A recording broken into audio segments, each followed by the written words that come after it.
매일 과일을 챙겨 드시고 계신가요? 사계절 내내 신선한 과일을 접할 수 있는 풍요로운 시대가 되었지만 그 이면에는 우리가 간과하기 쉬운 숨은 이야기가 있습니다. 일부 과일은 파종부터 수확까지 반복적인 농약 노출 과정을 거치기 때문입니다. 30년 경력의 박성우 농부는 특히 농약 사용량이 많은 5가지 과일을 언급하며 본인조차 섭취에 각별히 주의하고 있다고 전했습니다. 오늘은 농약 노출도가 높은 과일들과 그 이유, 그리고 잔류 농약을 효과적으로 제거하는 방법을 살펴보겠습니다. 첫 번째 과일은 별표 포도 별표입니다.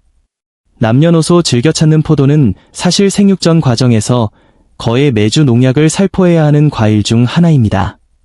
30년 경력의 최재훈 농부에 따르면 포도는 흰가루병이나 노균병에 매우 취약하며 장마철에는 15회 이상 방제가 이루어지기도 합니다. 또한 알을 크고 고르게 만들기 위한 생장 촉진제 사용이 관행처럼 굳어진 경우도 많습니다. 모양이 지나치게 일정한 것보다 자연스러운 크기 차이가 있는 송이를 선택하세요.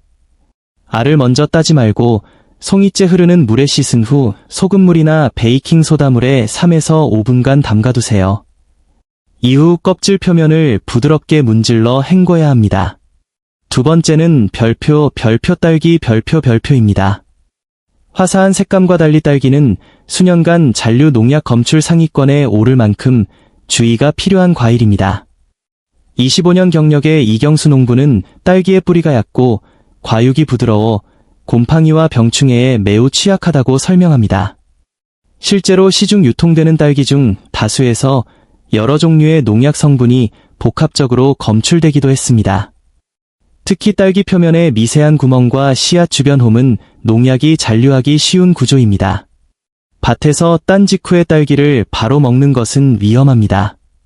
흐르는 물에 가볍게 먼지를 씻어낸 뒤 꼭지를 떼지 않은 상태로 소금물이나 베이킹소다물에 5에서 10분간 담가두세요.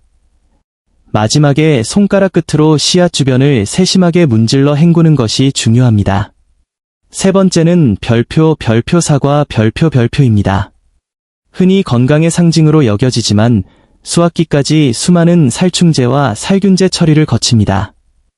20년 경력의 김태식 농부는 사과벌레 방제를 위해 주기적인 농약 살포가 불가피하다고 말합니다. 더 큰 문제는 유통 과정에서의 별표 왁스 코팅 별표입니다. 광택과 신선도 유지를 위해 표면에 씌우는 이 코팅막이 잔류 농약을 가두는 방어막 역할을 하기 때문에 일반적인 세척으로는 제거가 어렵습니다. 흐르는 물에 헹군 뒤 베이킹소다를 뿌려 거칠게 문질러 닦으세요. 특히 꼭지와 하단 꽃받침 부분은 농약이 고이기 쉬우므로 더 신경 써야 합니다. 가장 안전한 방법은 껍질을 완전히 제거하고 먹는 것입니다. 껍질을 깎은 후에는 칼과 도마를 즉시 세척해 2차 오염을 방지해야 합니다.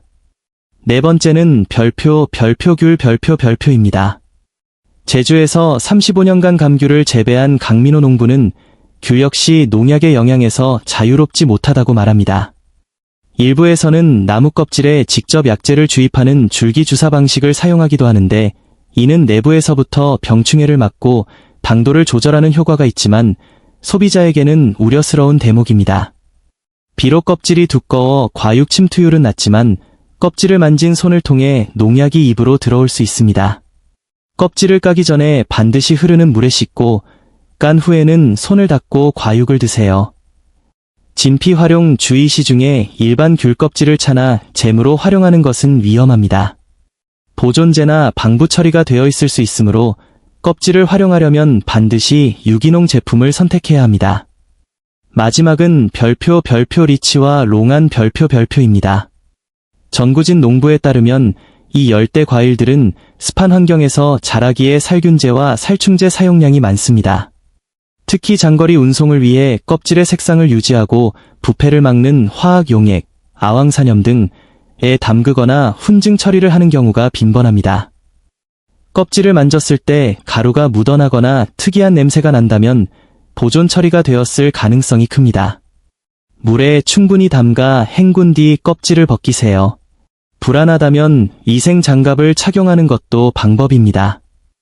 건조 제품주에 말린 리치나 롱아는 수분이 빠지면서 잔류 화합물질의 농도가 더 높아질 수 있으므로 원산지와 유통 과정을 꼼꼼히 확인해야 합니다. 지금까지의 이야기가 자칫 과일을 먹지 말아야 한다는 공포로 다가올 수 있습니다. 하지만 과일은 여전히 우리 몸에 필수적인 비타민과 영양소의 보물창고입니다. 정부의 잔류 농약 기준치가 엄격히 관리되고 있어 대다수의 과일은 정상적인 섭취 시 치명적이지 않습니다. 다만 건강을 위해 불필요한 위험 요소를 최소화하려는 노력이 필요할 뿐입니다. 우리가 해야 할 일은 막연한 두려움을 갖는 것이 아니라 똑똑하게 선택하고 관리하는 것입니다. 농약 사용량이 많은 특정 과일을 다룰 때는 조금 더 시간을 투자해 세척하는 습관을 지녀야 합니다. 유기농이나 저농약 인증 제품을 선택하는 것도 훌륭한 대안입니다. 한 가지 과일에만 편중되지 않고 다양한 종류를 골고루 섭취하는 식단 역시 특정 성분에 대한 노출을 줄이는 지혜로운 방법입니다. 결국 건강을 지키는 가장 확실한 방법은 우리의 관심과 정성입니다. 과일을 고르고 씻는 그 짧은 시간이 곧 여러분의 건강 수명을 늘리는 투자임을 잊지 마십시오. 박성우 농부의 말처럼 자연이 준 선물인 과일에 마음을 담아 씻어내는 과정이 더해질 때 비로소 진정한 건강이 완성됩니다. 오늘 알려드린 정보를 통해 더욱 안심하고 달콤한 과일을 즐기시길 바랍니다.